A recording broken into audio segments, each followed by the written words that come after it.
Everyone, welcome to Excel part 1। अगर आपने मेरा प्रीवियस वीडियो देखा है जिसमें मैंने एक्सेल के इंटरफेस के बारे में बताया था, जैसे रिबन, सीट, रोज, कॉलम, फॉर्मूला बार और नेम बॉक्स, तो आज हम उसी बेस को यूज करके प्रैक्टिकल काम स्टार्ट करने वाले हैं। ये वीडियो उन सब के लिए है जो एक्सेल में डेटा एंट्री और फॉर्मेटिंग सीखना चाहते हैं, बिल्कुल जीरो से। तो चलिए शुरू करते हैं। सबसे पहले हम एक नया ब्लैंक वर्कबुक ओपन करते हैं, यहाँ से इस तरह से। अब हम आपको इसका यूज बताएंगे।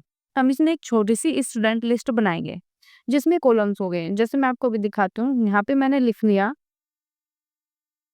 नेम। अब हम टैब की मदद से नेक्स्ट कॉलम में जाएंगे इस तरह से। यहाँ पर हम लिखेंगे क्लास, इस तरह से। फिर से हम टैब प्रेस करेंगे, यहाँ पर हम लिखेंगे मार्क। अब हम यहाँ पर लिखेंगे परसेंटेज, इस तरह से। अब इसके बाद आपको नेक्स्ट रो में जाना है, तो आप कैसे जाओगे? आपको बस एंटर प्रेस करना है इस तरह से। आप नेक्स्ट रो में पहुंच जाओगे। यहाँ पर हम नेम लिखते हैं, जैसे मैं यहाँ पर लिख लेती हूँ रिया। अब नेक्स्ट रो में जाने के लिए आप यहाँ पर एंटर प्रेस करते रहिए इस तरह से। एंटर की मदद से आप नेक्स्ट रो में पहुंच जाओगे। और यहाँ पर जो एरो कीज है अप डाउन वाली, आप उनसे भी नीचे आ सकते हो, ऊपर जा सकते हो, लेफ्ट राइट इस तरह से जा सकते हो। अब हम यहाँ पर नेम लिख लेते हैं सभी के।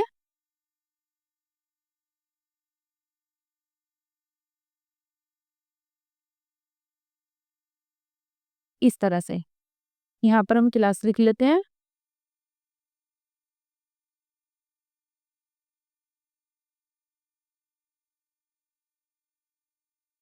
इस तरह से हमने यहाँ पर क्लास लिख ली। अब हम यहाँ पर नंबर लिख लेते हैं,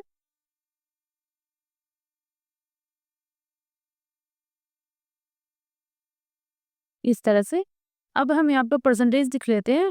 हमें बस दिखाना है, हम वैसे यहाँ पर नॉर्मली ऐसे ही कुछ भी टाइप कर लेंगे। जैसे मैं यहाँ पर लिख लेती हूँ इस तरह से। आप यहाँ पर कुछ भी लिख लीजिए।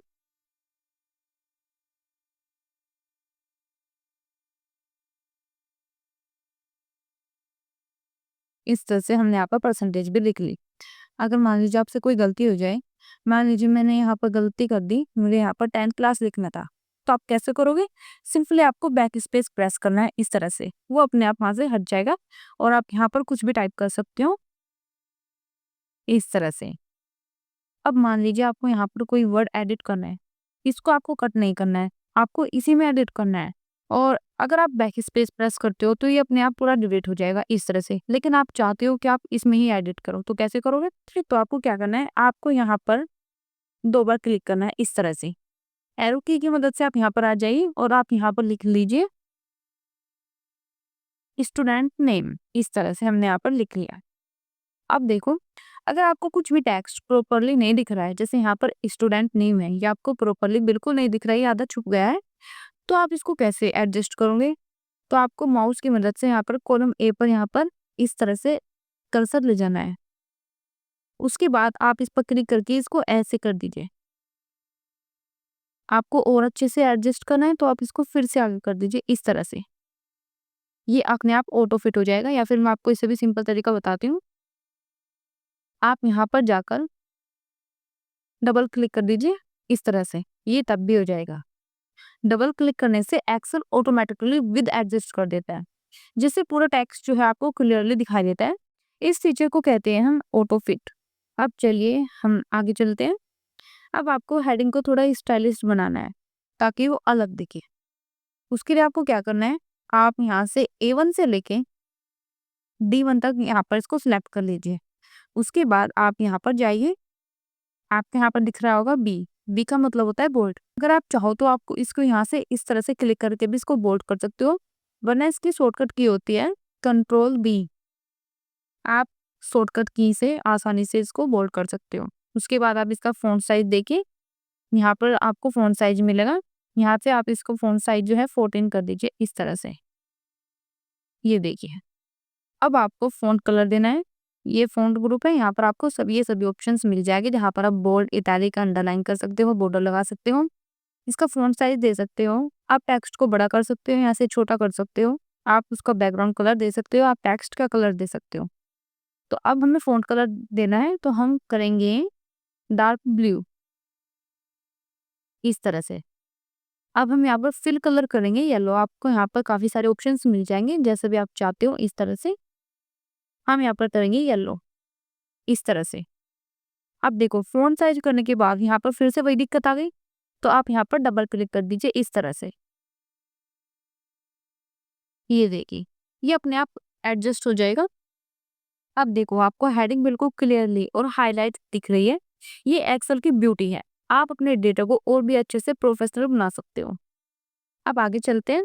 अब मान लीजिए आपको इस डेटा को सेंटर में करना है, ताकि ये जो है और अच्छा लगे। तो उसके लिए आप क्या करोगे?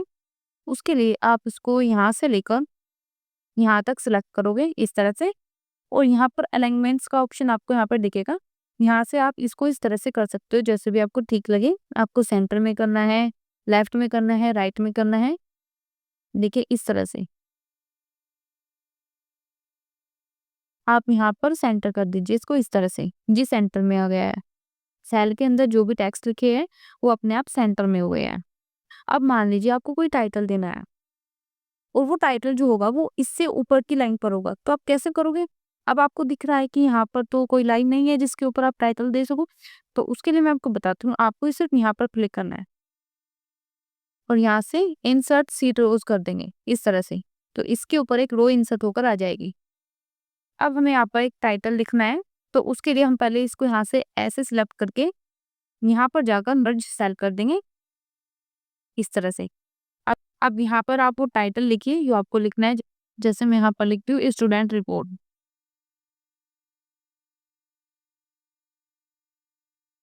इस तरह से। अब इसको सेंटर में लाना है, तो यहाँ पर क्लिक कर दीजिए। इसमें भी आपको कोई कलर देना है तो आप यहाँ से सिलेक्ट कर सकते हो इस तरह से। अब इसका फ़ॉन्ट साइज बढ़ा दीजिए, इससे बड़ा कर लीजिए इस तरह से, और इसको कलर दे दीजिए, और हम इसका कलर दे देंगे यहाँ पर इस तरह से। इसके बाद हम नंबर्स फॉर्मेट करते हैं, ताकि जो आपको मार्क्स और परसेंटेज है वो आपको क्लियरली दिखाई दे। तो उसके लिए आप यहाँ से इस तरह से इसको सिलेक्ट कर लीजिए और यहाँ से बोल्ड कर दीजिए। फ़ॉन्ट कलर आप इसको ग्रीन दे दीजिए इस तरह से। अब देखो सारे नंबर्स जो है वो अब एक फॉर्मेट में हो गए हैं।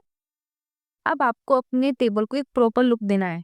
कैसे करोगे? आप यहाँ से इसको सिलेक्ट कर लीजिए पूरे टेबल को, और उसके बाद आपको यहाँ पर जाना है फ़ॉन्ट के अंदर, इस पर क्लिक कर दीजिए। यहाँ पर बॉर्डर्स मिलेगा आपको, अगर बॉटम में बॉर्डर लगाना है, टॉप में लगाना है, लेफ्ट में लगाना है, आप यहाँ से लगा सकते हैं। लेकिन हमें सभी सेल सभी रोज में यहाँ पर बॉर्डर लगाना है, तो हम यहाँ पर ऑल बॉर्डर कर देंगे इस तरह से। ये देखिए अब जो टेबल है वो एकदम प्रोफेशनल लग रहा है।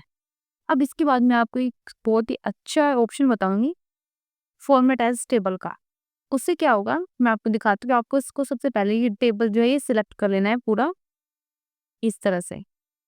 उसके बाद आप यहाँ पर होम टैब के फॉर्मेट एज टेबल स्टाइल में जाइए। यहाँ पर आपको काफ़ी सारे ऑप्शंस मिल जाएंगे, जो भी आपको अच्छे लगे आप उस पर क्लिक कर दीजिए। मान लीजिए मैंने इस पर क्लिक कर दिया, और यहाँ से आपको ओके प्रेस कर देना है इस तरह से। ये देखिए एक्सेल ने ऑटोमेटिकली टेबल स्टाइल, बॉर्डर्स और फिल्टरिंग ये सब ऐड कर दी। अगर आप चाहो तो आप यहाँ से भी इसको चेंज कर सकते हो। आपको यहाँ पर काफ़ी सारे ऑप्शंस दिख जाएंगे इस तरह से। जो भी आपको अच्छा लगे आप उसको यहाँ पर सिलेक्ट कर सकते हो।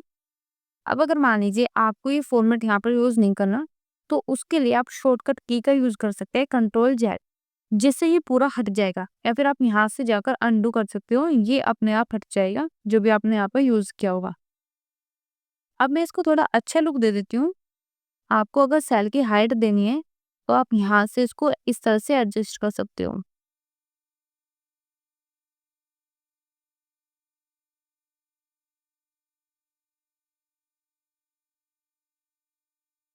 इस तरह से। आप यहाँ से इसको भी इस तरह कर सकते हो। अब मान लीजिए इनको थोड़ा ऊपर करना है, तो इसको सिलेक्ट कर दीजिए और ऐसे कर दीजिए, ये सेंटर में आ जाएगी। इसको भी आप ऐसे कर सकते हैं इस तरह से। अब आप इसका फ़ॉन्ट साइज बढ़ाना चाहते हो तो आप यहाँ से फ़ॉन्ट साइज बढ़ा सकते हो इस तरह से। ये आपको अच्छे से दिखाई देगा। अब मान लीजिए आपको यहाँ पर खुशी से पहले किसी और का डेटा इंसर्ट करना है, तो आप कैसे करोगे? या तो आप यहाँ पर जाकर यहाँ से इंसर्ट शीट रो कर सकते हो इस तरह से, या फिर आप यहाँ पर जाकर इस पर क्लिक करके यहाँ पर राइट क्लिक कर दीजिए। आपके सामने यहाँ पर काफ़ी सारी ऑप्शंस की लिस्ट आ जाएगी। आप यहाँ पर इंसर्ट पर जाइए और यहाँ से आप कर दीजिए एंटायर रो और उसके बाद यहाँ से ओके कर दीजिए। इस तरह से यहाँ पर एक नई रो इंसर्ट हो जाएगी। आप यहाँ पर उसका डेटा लिख दीजिए, जैसे मैं यहाँ पर लिखती हूँ इस तरह से, और यहाँ पर आप उसकी क्लास दे दीजिए, उसके मार्क्स दे दीजिए और यहाँ पर परसेंटेज दे दीजिए। इस तरह से आप एक नई रो इंसर्ट कर सकते हो। इस तरह से आप एक्सेल में एक टेबल इस तरह से बना सकते हो और वहाँ पर आप फॉर्मेटिंग कर सकते हो। आपको एमएस वर्ड में होम टैब पूरा क्लियर करा दिया है, जैसा एमएस वर्ड में है वही यहाँ पर सेम टू सेम है। तो इस तरह से आप यहाँ पर अप्लाई कर सकते हो। एक तो आपकी एक्सेल की जो पहली क्लास है वो यहाँ पर खत्म हो जाती है। अब मैं आपको कुछ सिंपल शॉर्टकट की बताती हूँ, आप उनका यूज कैसे कर सकते हो। मान लीजिए आपको इस पूरे टेबल को सिलेक्ट करना है, आप इसको इस तरह से करते हो, कभी कभी ये नहीं हो पाता, आप ये ऐसे करते हो, ये यहाँ तक नहीं पहुंच पाते इस तरह से। तो उसके लिए आपको क्या करना है, आप यहाँ से टेबल में कहीं पर भी क्लिक कर दीजिए और यहाँ से कंट्रोल ए प्रेस कर दीजिए। इस तरह से आपका पूरा टेबल जो है वो सिलेक्ट हो जाएगा। अब मान लीजिए आपको इसी टेबल को किसी दूसरी सीट में इंसर्ट करना है, तो आप कैसे करोगे? आप इसको कंट्रोल सी से कॉपी कर दीजिए। पहले कॉपी करने के बाद आपको इसको पेस्ट करना है, तो आप कैसे करोगे? यहाँ पर प्लस वाले आइकन पर क्लिक कर दीजिए। यहाँ पर आकर आपको सिर्फ क्या करना है, आपको कंट्रोल वी प्रेस करना है इस तरह से। तो आपका जो टेबल था पिछले सीट में वो दूसरे सीट में आकर इंसर्ट हो जाएगा। आप यहाँ से इसको एडजस्ट कर सकते हो, जैसे मैंने आपको यहाँ पर बताया था। आपको इस तरह से सिर्फ डबल क्लिक कर देना है इस तरह से। अब हमें फिर से पहली सीट में जाना है, तो आप यहाँ से इसको क्लिक कर दीजिए इस तरह से। उसके बाद अब मान लीजिए आपने जो दूसरी सीट में इसको इंसर्ट किया था, आप वहाँ पर जाइए और आपको इसको डिलीट करना है। तो आप कैसे करोगे? आप इसको यहाँ पर कंट्रोल ए कर दीजिए और यहाँ से कंट्रोल जेड कर दीजिए इस तरह से। ये पूरा यहाँ से डिलीट हो जाएगा। अगर आपको फिर से वो इंसर्ट करना है तो यहाँ पर कंट्रोल वाई प्रेस कर दीजिए इस तरह से। जो भी हमने यहाँ पर फॉर्मेटिंग की थी वो अपने आप फिर से यहाँ पर हो जाएगी इस तरह से। तो दोस्तों, डेली एक्सेल को इस तरह से यूज करने से आपकी जो प्रैक्टिस है वो अच्छी हो जाएगी और आपको एक्सेल का यूज जो है एकदम सिंपल लगने लगेगा। अब आपके लिए एक छोटा सा प्रैक्टिस टास्क है जो आपको करना है। आप अपने सिस्टम में एक एम्प्लॉयज लिस्ट बनाओ जिसमें कॉलम हो, नेम हो, डिपार्टमेंट, सैलरी, सिटी और उसकी हेडिंग दे दीजिए और बोल्ड करके कलर दे दीजिए। आप उसको सेंटर में दे आइए, बॉर्डर लगा दीजिए, अच्छे से इस पर फॉर्मेट अप्लाई कर दीजिए। ये छोटी सी प्रैक्टिस जो है आपके बेसिक को एकदम स्ट्रॉन्ग बना देगी। तो आपको इसको करके देखना है। तो फ्रेंड्स, आज हमने सीखा एक्सेल में डेटा एंट्री कैसे करते हैं, फॉर्मेटिंग कैसे होती है, बॉर्डर्स, कलर्स, अलाइनमेंट्स और होम टैब के बेसिक टूल्स का यूज कैसे करते हैं। अब आप कॉन्फिडेंटली एक्सेल में कोई भी छोटा टेबल बना सकते हो। यहाँ पर मैंने क्लास, मार्क, परसेंटेज इस तरह से दे दी, तो आप इस तरह से आप कर सकते हो। और नेक्स्ट वीडियो में हम यहाँ पर सिखाएंगे फॉर्मूलाज और ऑटोसम, जहाँ से एक्सेल का कैलकुलेशन पार्ट स्टार्ट होता है, जहाँ पर हम सम, एवरेज, मैक्सिमम, मिनिमम और ऑटो फिल के शॉर्टकट्स यहाँ पर करके देखे हैं। मान लीजिए आपने यहाँ पर सब्जेक्ट लिख लिए, हिंदी, इंग्लिश, मैथ, उन सब के आपने यहाँ पर मार्क्स लिख लिए। अब उसको टोटल कैसे करना है, उसकी परसेंटेज कैसे निकालनी है, एवरेज कैसे निकालनी है, ये सब हम आपको नेक्स्ट वीडियो में बताएंगे। तो दोस्तों, अगर आपको वीडियो पसंद आई हो तो प्लीज़ वीडियो को लाइक करें, चैनल को सब्सक्राइब करें। तो मिलते हैं नेक्स्ट वीडियो में, तब तक के लिए धन्यवाद।